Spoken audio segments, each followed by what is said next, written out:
for that. So I think you sound to me like you were born a visionary, though I don't know that you recognized it, but because most entrepreneurs per se come from families of entrepreneurs. You look at Donald Trump and the speeches they did yesterday, those kids are being taught. Ivanka came on the stage and she said, did you see any of that?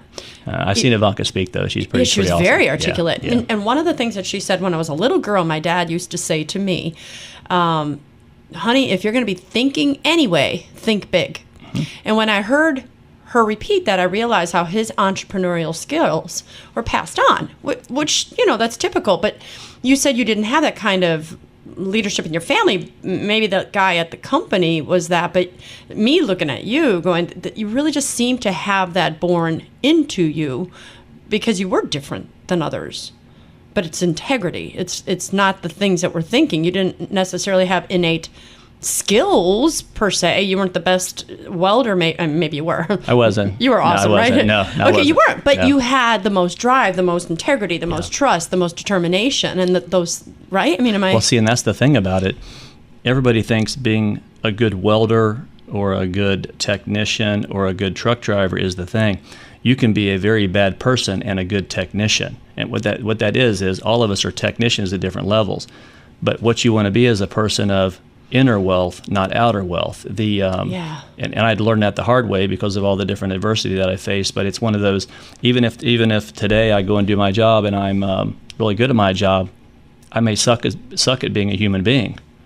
Well, right. There's work on both sides of that. And what happens is if you don't work on, all of us come up and we're supposed to have a house and have a car and kind of feel successful and have these things. Well, I've done some of that stuff and I've had some things, but in having things, and once I got them, 3 months later, there was a need to have another thing.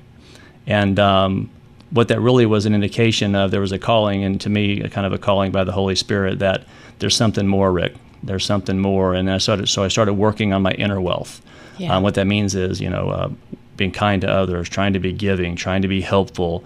If somebody's down, trying to lift them up. And that's really what has made a difference, I think, in my life as I've gotten older. At first, I did the traditional stuff, go to work really hard, do a good job. But eventually, I found out the inner wealth piece had to be worked on. And what happens is, I know a lot of people that have outer wealth and are very unhappy.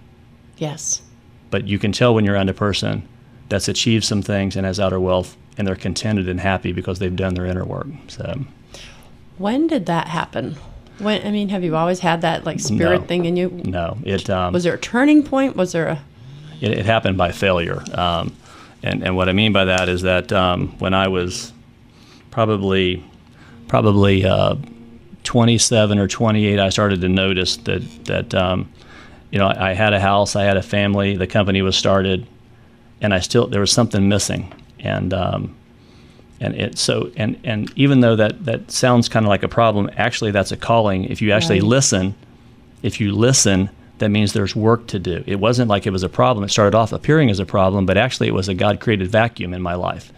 And I needed to work on filling that with God filling it, but me doing certain things. So when that started to happen,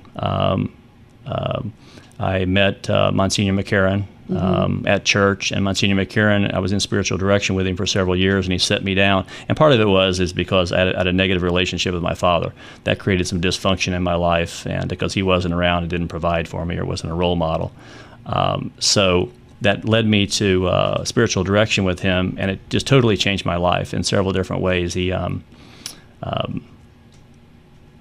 He loved me regardless of what had happened to me, where I came from, or where I went to. He listened. He cared. He always had my best interest in mind. There's not very many people in our lives that are like that. Right. He guided me. And then one thing he did for me that was I can't, there's no way to put a number on it or a value on it, was he introduced me to the Enneagram. And that really changed everything. When I learned the Enneagram being what's called the 9 types, and I learned it through church. It's a personality indicator, and it's more of a faith-based spiritual, right? Personality indicator. I talk about that a little bit on the radio show for my regular listeners. So this is one that talks about the different temperaments, but in terms of spirituality. Yeah, it's describing, there's Myers-Briggs and some other things.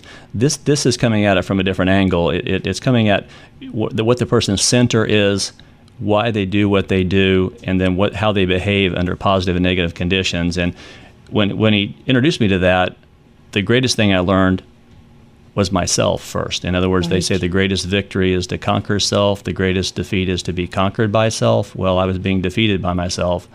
And by learning that Enneagram and having Monsignor McCarran role model me, that just changed everything. I learned about myself. I learned how to accept the fact that my father wasn't around. He wasn't a traditional dad, and he was my father, but he wasn't the father that a lot of other people have been blessed with. And I resented that because it made it very hard for me to navigate life without having somebody in front of me to protect me and guide me. But that turned out to be the greatest thing in my life.